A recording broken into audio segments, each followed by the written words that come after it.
Today we're celebrating the legacy of Dr. Martin Luther King Jr.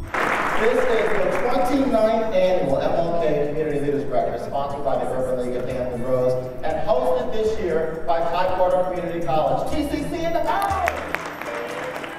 We're celebrating it in combination with universities, businesses, and government entities, as well as nonprofits that all believe that the dream is not over and that we live the dream every day.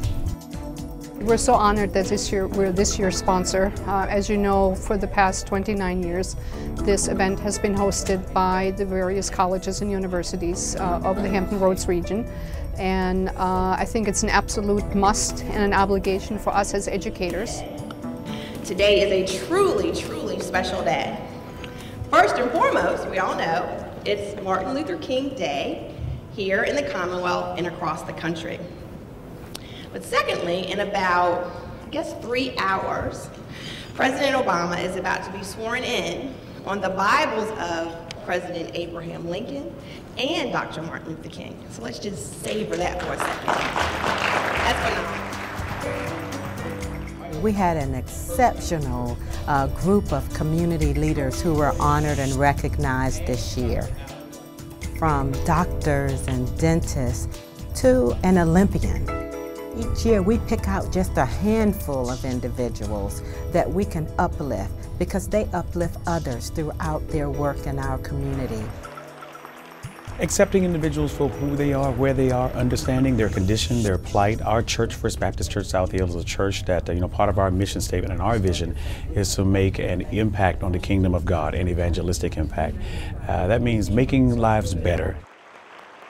We take kids and adults with disabilities running in road races, in triathlons, duathlons, things. I also do a little bit with, quite a bit with surfers healing, or take kids with autism surfing.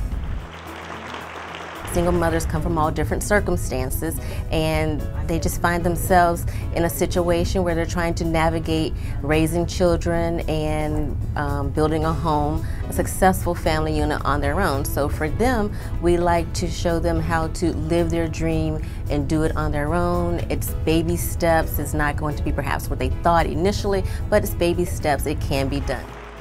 I use boxing as one to use a shepherd's hook. It's a way to hook the kids in. Once I get them in and I get them buying into the program, then I can get them to do the things that I think they need to do. We can focus on things like education.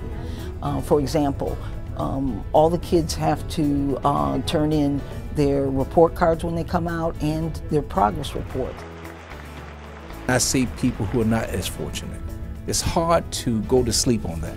And so what I try to do, I try to help address those disparities in the medical field, in education.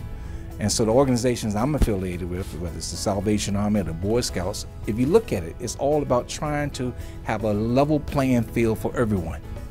Each one of our recipients today brings something different and unique to the table, but it creates a table that everyone can eat from. So oftentimes we hear all the negative things that go on in our society, so it's always great to hear positive stories and to see that people do give service and that people do make personal sacrifices as well as collective sacrifices to provide opportunities for somebody else.